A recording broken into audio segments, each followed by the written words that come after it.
आणि रात्री लवकर झोपून जायचे. जेवण झाल्यानंतर 8-9 वाजले की झोपून जायचे.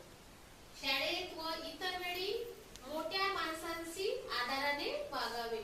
मोठ्या माणसांसोबत व्यवस्थित तोंडाला तोंड द्यायचे नाही, शांतपैकी बोलायचे. आई वडिलांचा काय करायचं, आपल्याला आदर करायचा आहे.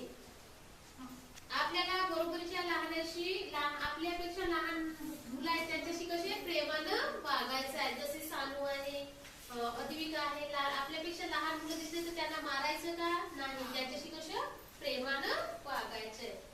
व आपल्या देशाबद्दल आदर व अभिमान ठेवावा. व राष्ट्रीय ध्वजाचा सन्मान करायचा. कशाचा सन्मान करायचा आपल्याला? राष्ट्रीय ध्वजाचा. कशाचा सन्मान करायचा आहे? राष्ट्रीय ध्वजाचा.